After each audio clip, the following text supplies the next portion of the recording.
오늘 우리에게 허락하신 하나님의 말씀은 룻기 1장 1절에서 5절입니다. 룻기 1장 1절에서 5절입니다. 우리 같은 목소리로 다 함께 읽었으면 좋겠습니다. 룻기 1장 1절에서 5절입니다. 시작. 사사들이 치리하던 때에 그 땅에 흉년이 드니라. 유다 베들레헴의 한 사람이 그의 아내와 두 아들을 데리고 모압 지방에 가서 거류하였는데 그 사람의 이름은 엘리멜렉이요 그의 아내의 이름은 나오미요 그의 두 아들의 이름은 말론과 기론이니 유다 베들레헴의 에브랏 사람들이더라. 그들이 모압 지방에 들어가서 거기 살더니 나오미의 남편 엘리멜렉이 죽고 나오미와 그의 두 아들이 남았으며 그들은 모압 여자 중에서 그들의 아내를 맞이하였는데 하나의 이름은 오르바요 누시더라. 그들이 거기에 거주한 지 10년쯤에 말론과 기론 두 사람이 다 죽고 그 여인은 두 아들과 남편의 뒤에 남았더라. 아멘.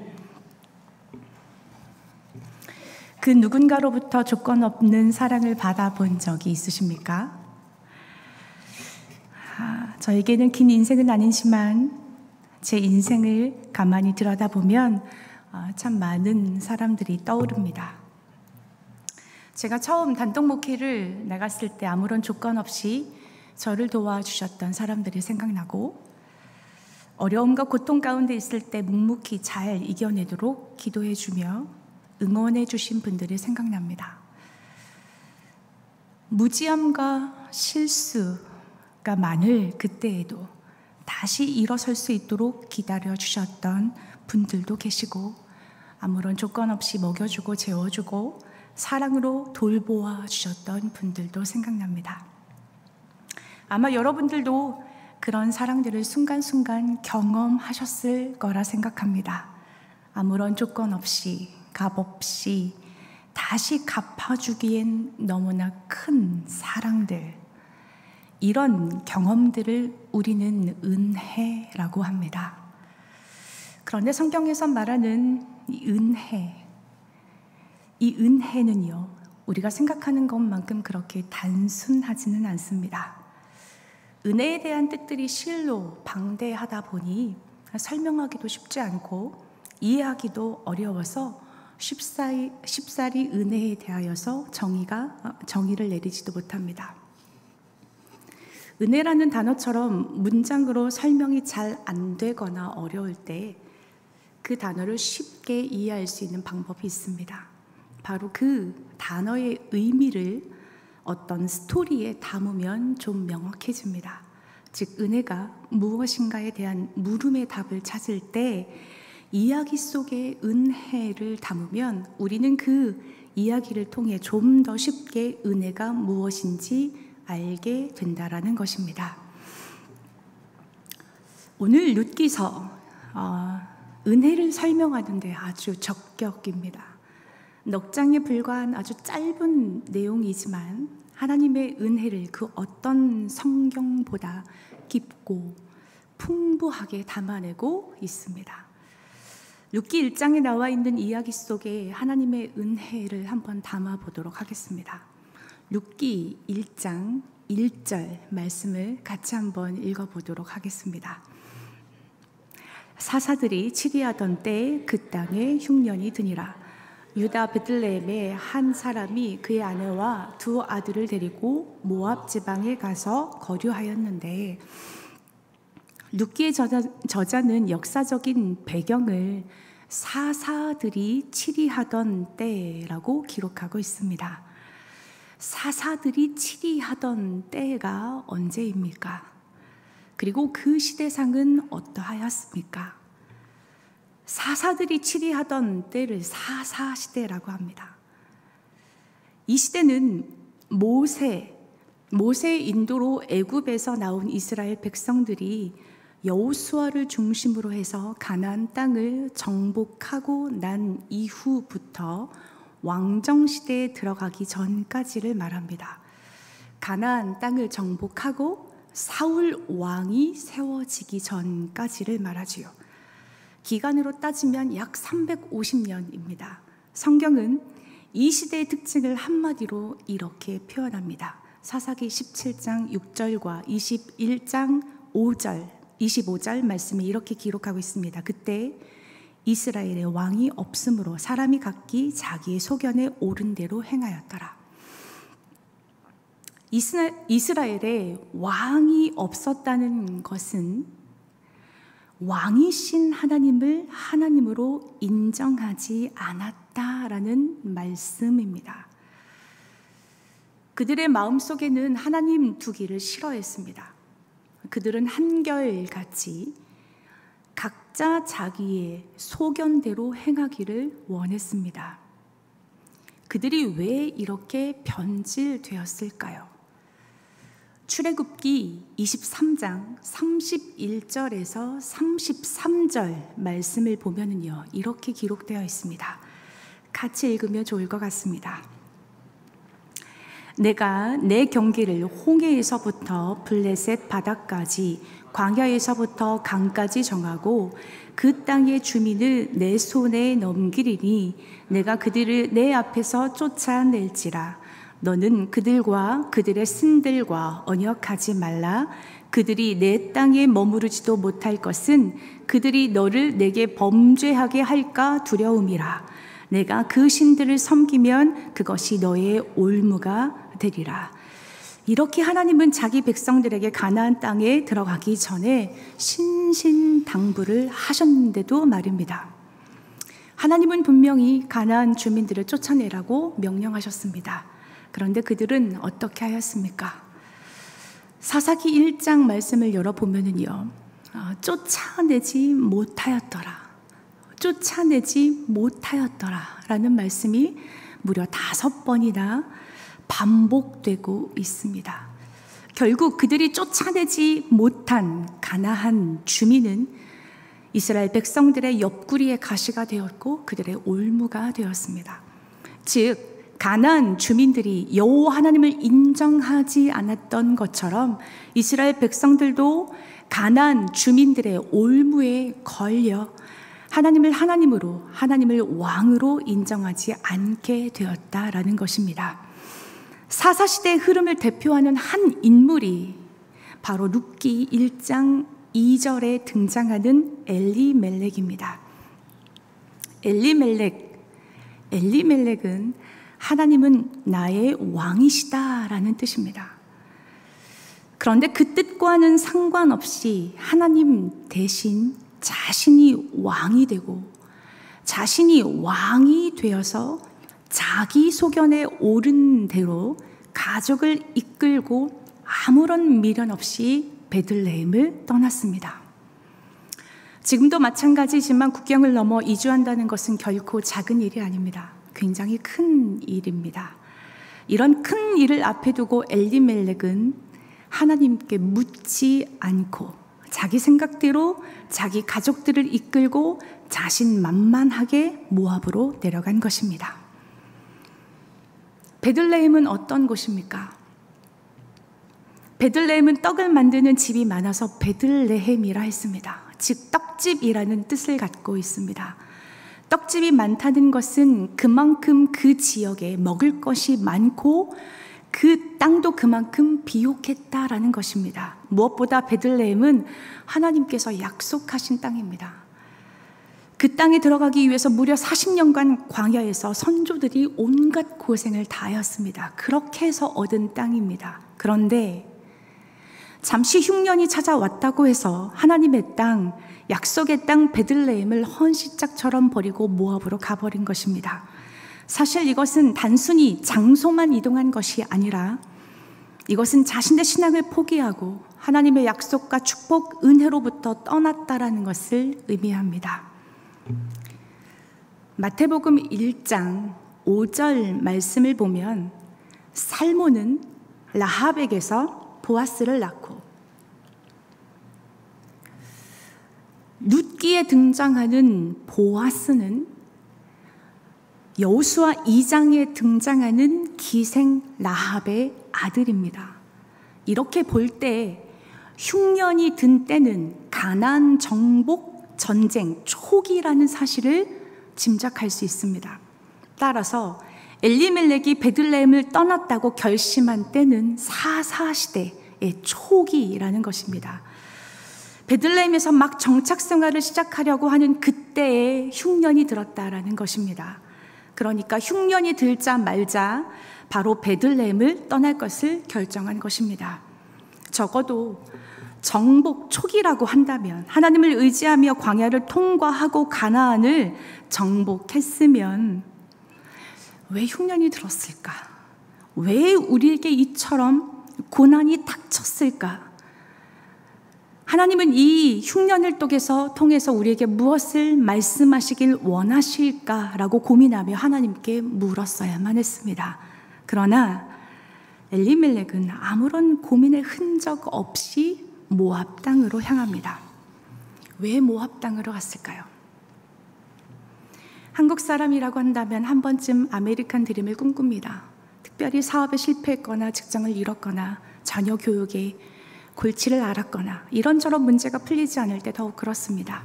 신기루 같지만 어쩌면 그곳은 모든 사람에게 성공의 기회를 준다고 생각하고 있기 때문에 그런 것 같습니다.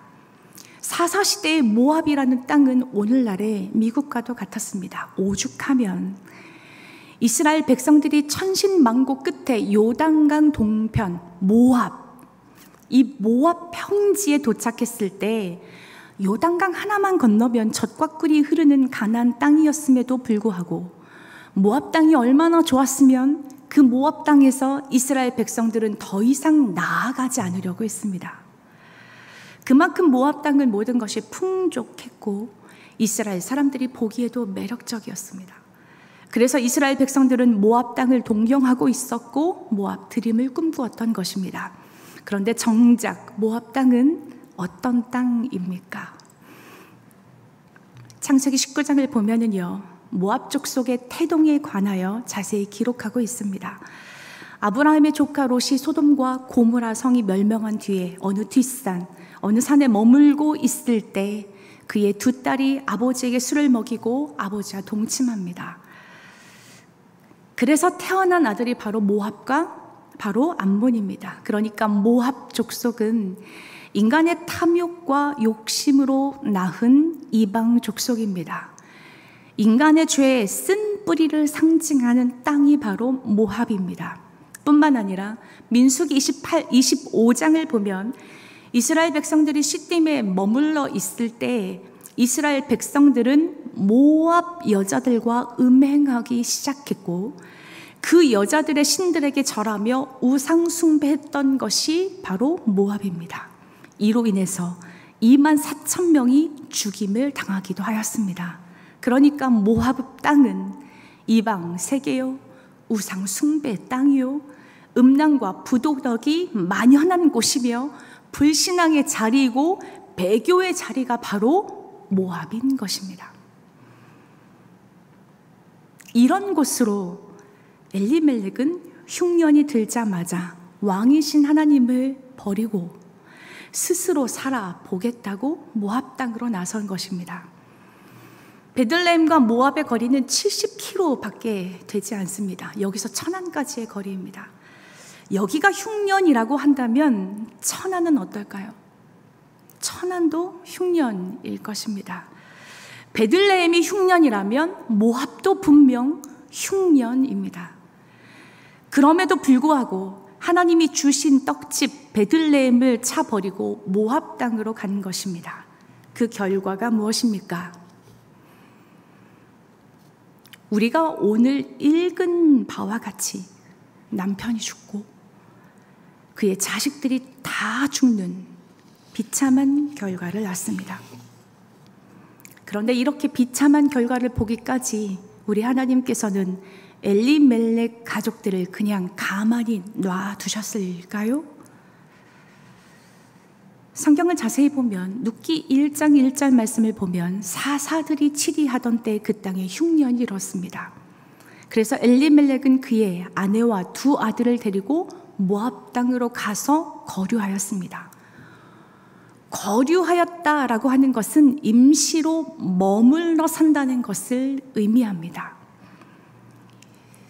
1장 2절 하반절 말씀을 보면 엘리멜렉 가족들은 모압 지방으로 들어갑니다. 그리고 거기서 살았다라고 기록하고 있습니다. 모압 땅에서 점점점 더 깊이 뿌리 내렸음을 알 수 있습니다. 그러자 고난이 닥쳐왔습니다. 3절 말씀을 보면 나오미의 남편 엘리멜렉이 죽습니다. 온 가족이 엘리멜렉만 의지하고 있는데 갑자기 그가 죽은 것입니다. 엘리멜렉이 죽었다라는 것은 나오미 가족들에게 가장 큰 충격적인 사건이었을 것입니다. 곧 하나님은 지금 나오미 가족들에게 엘리멜렉의 죽음을 통해서 무언가 아주 분명하게 말씀하고 계시다라는 거죠. 그런데 이렇게 충격적인 사건이 있음에도 불구하고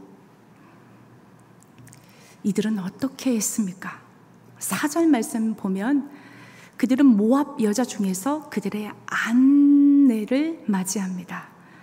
모압 여자들과 결혼했다라는 거예요. 결혼을 한다는 것은 그곳에 아예 눌러 앉겠다라는 의지이죠. 이것은 하나님과 맞서서 싸우겠다는 무서운 반항입니다. 하나님을 향해 대놓고 고집 피우며 대적하는 모습이기도 합니다. 왜냐하면 하나님은 이스라엘 백성들에게 이방인들과 결혼하지 말라라고 말씀하셨기 때문에 그렇습니다. 결국 1장 5절에 말론과 기론 두 아들이 다 죽게 됩니다. 하나님은 우리에게 이렇게 말씀하십니다. 이사야 31장 1절과 2절 말씀인데요. 우리 같이 한번 읽어봅시다. 시작. 도움을 구하려 애굽으로 내려가는 자들은 화 있을진저 그들은 말을 의지하며 병거의 많음과 마병의 심히 강함을 의지하고 이스라엘의 거룩하신 이를 앙모하지 아니하며 여호와를 구하지 아니하나니 여호와께서도 지혜로우신즉 재앙을 내리실 것이라.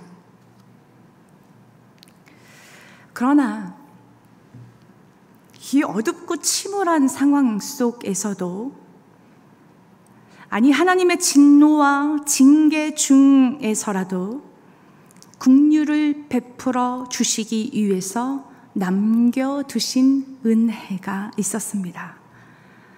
3절 하반절 말씀을 보면 그의 두 아들이 남았으며 5절 하반절 보면 그 여인은 두 아들과 남편 뒤에 남았더라 라고 기록하고 있습니다. 하나님은 이 가정을 완전히 멸하시지 않고 무언가 남겨두셨습니다. 남편은 죽었지만 두 아들을 남겨두셨고 두 아들이 죽었지만 두 며느리를 남겨두셨습니다. 그 중에 한 며느리가 떠났을 때에도 또 한 명의 며느리를 남겨두셨고 모압이 철저하게 망했을 때에도 돌아갈 고향을 남겨두신 것입니다. 인간의 눈으로 볼 때는 참으로 암담하고 절망적인 상황이었지만 하나님은 남겼더라를 통해서 놀라운 일을 새롭게 계획하시며 이루어 가셨다라는 것입니다. 노아 시대 때 세상은 죄악으로 가득 찼습니다. 그래서 홍수로 세상을 멸하지 않으면 안 되었습니다. 그때에도 하나님은 노아와 그의 가족들을 남겨주셨습니다. 또한 하갈을 위해 샘물을 남겨주셨습니다. 요나를 위해서는 물고기를 남겨두셨습니다. 엘리야를 위해서는 무릎 꿇지 않는 7,000명을 남겨두셨습니다.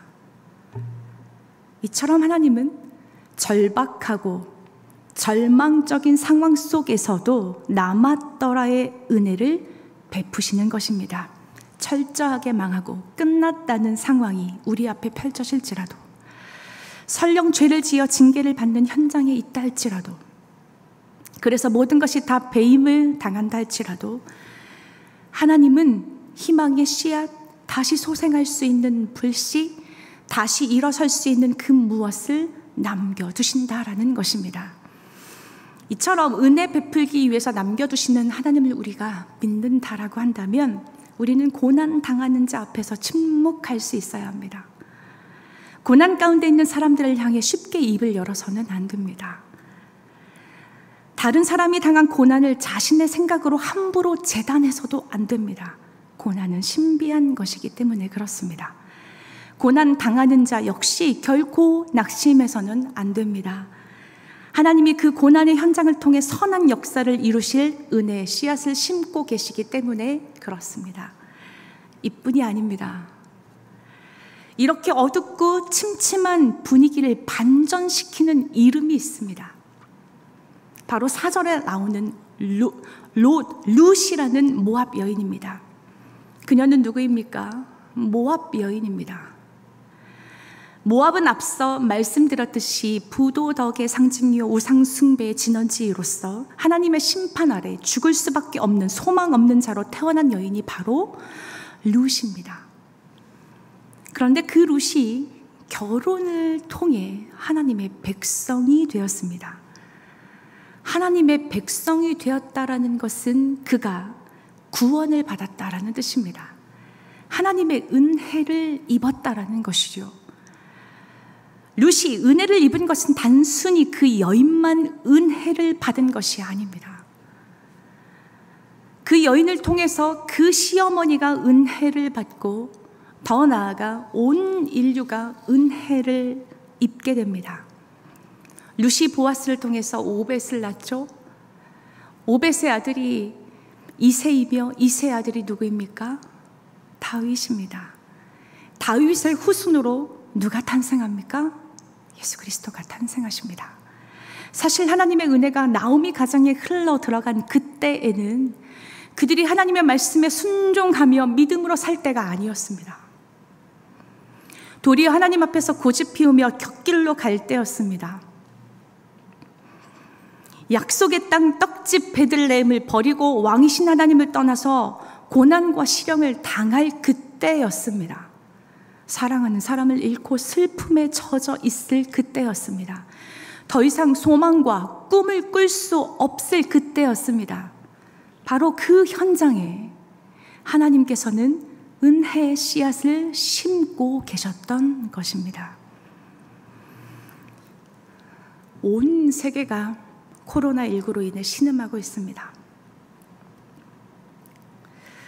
어제 SNS를 통해서 한 기사를 읽었습니다. 중국 다음으로 두 번째 확진자가 많은 이탈리아는 어제 기준으로 6만 3천 명의 누적 확진자와 6천여 명의 사망자가 발생하였습니다. 코로나19 피해가 아주 극심한 나라이지요. 그런데 이탈리아 의사로서 그리고 현재 코로나19 바이러스를 치료하고 있는 의사인 사람, 그는 오랫동안 교회를 비난하고 하나님을 떠났던 한 무신론자가 코로나19 사태를 경험하면서 SNS에 글을 한 편 올렸습니다. 그는 이탈리아 룸바르디아 주에 살고 있는 38세 남자, 이름은 율리안 우르반입니다. 그가 어제 써서 올린 글을 여러분과 공유하고 싶습니다. 많은 어두운 악몽 같은 순간들이 지나왔지만 지난 3주 동안 여기 우리 병원에서 발생한 일들을 내가 경험할 것이라고는 상상도 해본 적이 없습니다. 그 악몽은 실제로 흐르고 있고 또 그 흐름은 더욱 거대해져만 갑니다. 처음에는 몇 명이 병원으로 실려왔고 그 다음은 몇십 명, 그 다음에는 몇백 명이 몰려옵니다. 이제 우리는 더 이상 의사가 아닙니다. 우리는 그저 누가 살 수 있고 누가 죽음을 맞이하러 집으로 보내져야 하는지를 결정해서 나벨을 분류하는 사람들에 불과합니다. 비록 그들은 평생 이탈리아 세금을 성실히 납부했다 해도 그들은 죽음을 준비하기 위해 집으로 되돌려 보내집니다. 2주 전까지 나와 나의 동료들은 무신론자였습니다. 이것은 더 이상 이상한 일이 아닙니다. 우리는 하나님의 임재 같은 것을 의지하지 않았고 논리적인 학문을 배웠습니다. 나는 언제나 나의 부모님이 교회에 가는 것을 비웃었습니다. 그런데 9일 전 75세의 한 목사님이 바이러스 확진자로 우리에게 왔습니다. 그는 점잖은 분이었지만 호흡하기에 심각한 문제를 가지고 있었습니다. 그는 성경책을 병원에까지 가지고 왔습니다. 그리고는 주위에 죽어가는 이들의 손을 잡아줄 뿐 아니라 그들에게 성경책을 읽어주곤 했습니다. 그리고 그것은 우리에게 깊은 인상을 주었습니다. 우리가 처음 그가 전하는 말을 들을 때 우리는 모두 그저 피곤함에 눌리고 낙담한 의사들이었고 정신적으로나 육체적으로 끝이 난 상태였습니다. 지금 우리는 고백할 수 있습니다. 한갓 인간인 우리들은 매일 수많은 사람이 죽어나가는 이 상황에 더 이상 아무것도 할 수도 없는 한계에 이르렀습니다. 우리는 지쳤고 우리의 동료 2명은 사망했으며 다른 동료들은 바이러스에 감염되었습니다. 그런데 인간이 할 수 있는 일이 끝나는 거기에서 우리는 하나님이 필요함을 깨달았습니다. 그리고 짧은 몇 분의 휴식 시간이 주어질 때 우리는 하나님께 도움을 구하기 시작했습니다. 치열하게 무신론자였던 우리가 지금은 매일 주님의 평강을 구하고 있습니다. 우리가 환자들을 잘 돌볼 수 있도록 우리를 도와주시기를 기도하고 있습니다. 어제 75세의 그 목사님은 돌아가셨습니다. 지금까지 3주 동안 120명이 사망했고 우리 또한 모두 지치고 무너져 있었습니다. 그분은 자신의 위중한 상태와 도와드릴 수 없는 우리의 어려움, 한계에도 불구하고 우리가 더는 찾지 못했던 평강을 우리에게 가져다 주었습니다.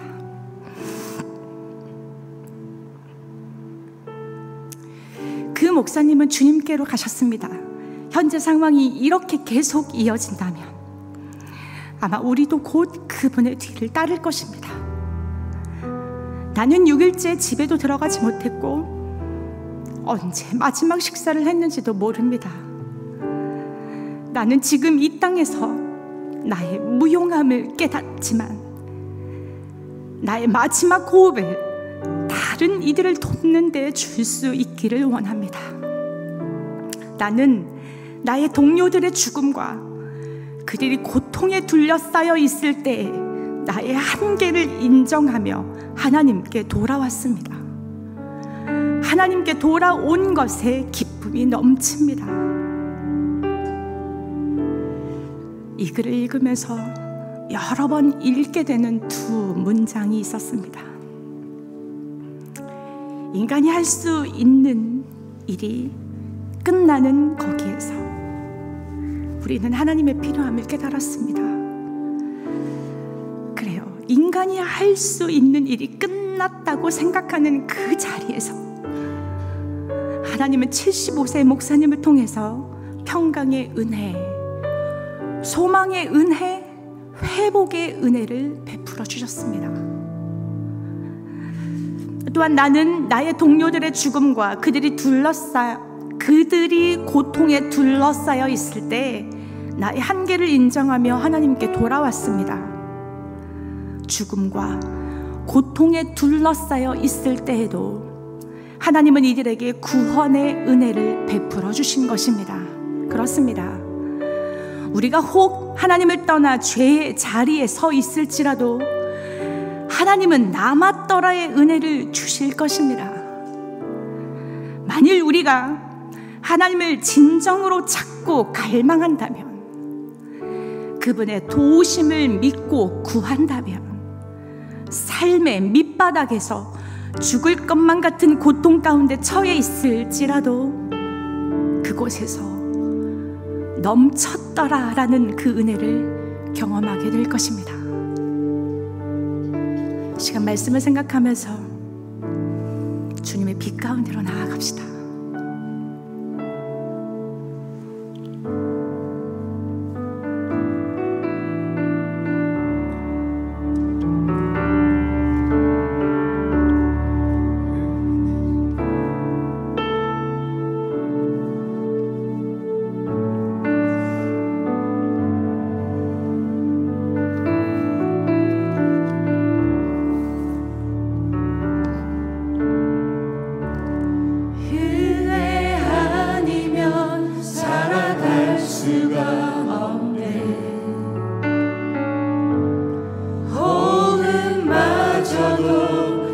주의 것이니 세상 평안과 위로 내게 없어도 예수 오직 예수뿐이네.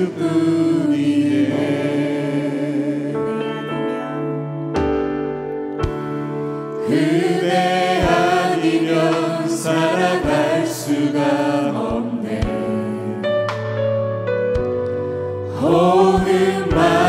호흡마저도 다 주의 것이니 세상 평안과 위로 내게 없어도 예수 오직 예수뿐이네.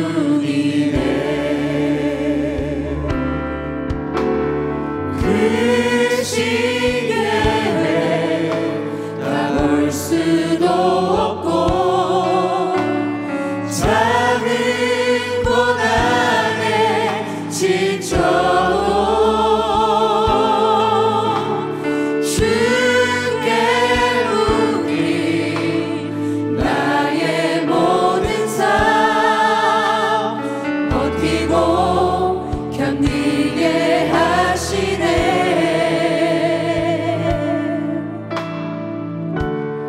그대 아니면 살아갈 수가 없네. 나의 모든 것 다 주께 맡기니 참된 평안과 위로 내게 주신 주 예수 오직 예수뿐이네.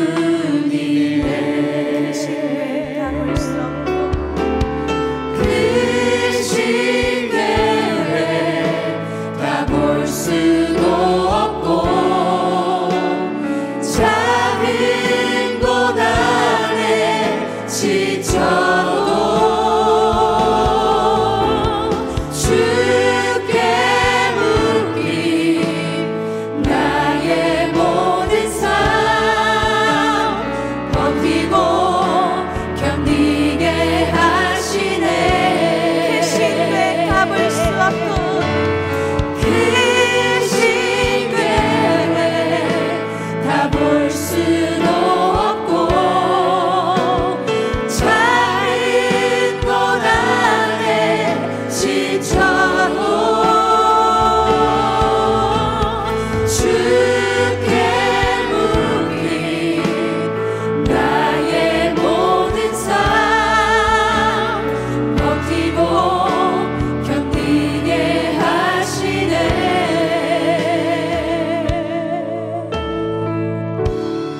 그대 아니면 살아갈 수가 없네. 나의 모든 것 다 주께 맡기니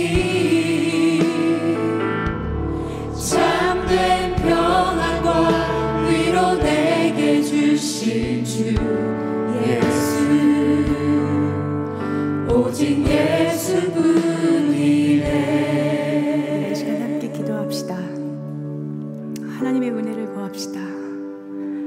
오직 주님의 은혜만이 우리가 살 길이고 오직 주님의 은혜가 이 나라와 온 세상을 구원할 수 있습니다. 그분의 은혜를 구하며 온 땅이 주님께 다시 돌아가는 구원의 은혜를 허락해 달라고 이 시간 마음을 모아 함께 기도하기 원합니다. 기도합시다. 살아가는 주님, 그렇습니다. 여호와 하나님을 의뢰하며 의지하며 기도합니다. 우리의 기도 가운데 주여 임재하여 주옵소서. 주님, 우리는 주님의 은혜가 필요한 존재입니다. 당신의 은혜가 아니고서는 단 한 걸음도 나아갈 수 없는 그런 존재입니다. 하나님, 우리의 연약함이 드러나는 이 시점 가운데 우리가 다른 것을 의지하지 않고 오직 살아계신 그 주님을, 우리의 한계를 인정하고 주님께 나아가는 자들이 될 수 있도록 주여 도와주시옵소서. 아버지, 처절하게 밑바닥인 이 상황 가운데 있을지라도 그곳에서 하나님께서는 남았더라의 은혜를 통해서 역사하시는 그 선한 역사를 우리가 기대하며 나아가오니 그것을 통해서 넘치도록 은혜를 베푸시 하시는 그 주님 우리가 경험할 수 있도록 주님 은총을 베풀어 주시옵소서. 주님 온 땅 가운데 아버지 주의 구원의 은총을 베풀어 주시기를 원합니다. 주님 앞에 회개하며 돌아올 수 있도록 도와주시옵고 여호와 하나님을 의뢰하고 의지할 수 있는 그 믿음을 더하여 주셔서 오직 은혜만이 주의 긍휼만이 우리가 살 수 있음 우리가 고백하며 나아갈 수 있도록 하나님 인도하여 주옵소서. 우리의 자만과 우리의 교만을 우리의 죄악을 용서하여 주시옵고 하나님 우리의 삶을 내어드리며 우리의 한계를 인정하며 주 앞에 나아갈 수 있도록 아버지 도와주시옵소서. 지금도 처절하게 바닥에서 울고 있는 자들의 아버지 가서 위로하여 주시옵고 그들에게 다시 살 소망을 허락하여 주시오며 여호와 하나님께서 주의 은총을 베풀어 주시어서 그 가운데 하나님 은총을 베푸시는 그 하나님을 발견할 수 있도록 인도하여 주시옵소서. 하나님 주님을 의뢰하며 의지하며 나아갑니다. 여호와여 주님을 의뢰하며 의지하며 나아갑니다. 저 우리를 불쌍히 여겨 주시옵소서. 우리를 긍휼히 여겨 주시옵소서. 주의 사랑을 베풀어 주시옵소서. 하나님 우리 가운데 찾아와 주셔서 아버지 이 땅 가운데 찾아와 주셔서 온 세상 가운데 주님 찾아가 주셔서 주여 말씀하여 주시옵고 저들을 새롭게 하여 주시오며 저들의 몸과 마음을 여호와 하나님 앞에 올려드릴 수 있도록 하나님 은총을 베풀어 주시옵소서. 아버지 다른 것이 아니라 오직 예수 그리스도만이 우리의 생명임을 고백하며 나아갑니다. 주님의 은혜만이 우리가 살 길이며 고백하며 나아갑니다. 겸손 앞에 겸손하게 주님의 말씀 앞에 설 수 있도록 주님의 은혜의 도우심을 구하는 자들이 될 수 있도록 아버지 은총을 베풀어 주시옵소서. 그렇게 가신 그 주님을 찬양합니다. 아버지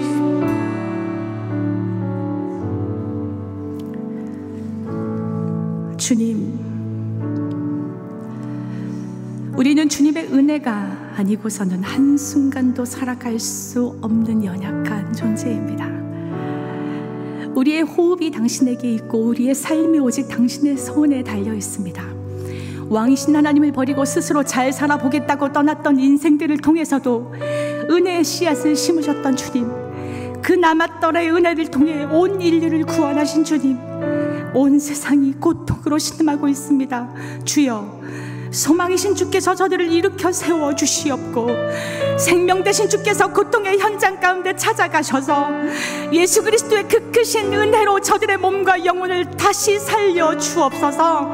수없이 많은 고통의 상황일지라도 주께서 선한 역사를 이루시기 위해 남겨주신 것들이 있는데 우리로 남았더라의 은혜를 깨닫게 하셔서 넘쳤더라의 은혜로 이끌어주시는 주님을 더욱 신뢰하며 의지하게 하옵소서. 지금도 우리의 고달픈 상황 속에 찾아오셔서 은혜의 씨앗을 심고 계신 줄 믿습니다. 구원의 선한 역사를 이루고 계시는 줄 믿습니다.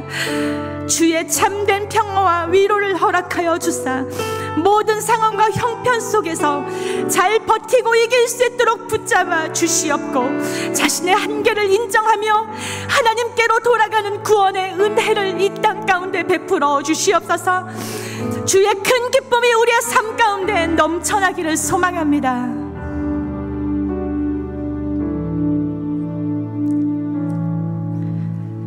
이제는 우리 주 예수 그리스도의 은혜와 하나님의 사랑과 성령님의 도우심이 오직 주님의 은혜만을 갈망합니다. 우리의 한계를 인정하고 주님께 나아갑니다. 우리를 불쌍히 여겨주시고 주의 은총을 베풀어 주옵소서라고 고백하며 나아가는 주의 거룩한 자녀들 머리 위에, 저들의 가정 위에, 저들이 서 있는 일터 위에 지금부터 영원토록 함께 하시기를 간절히 축원합니다.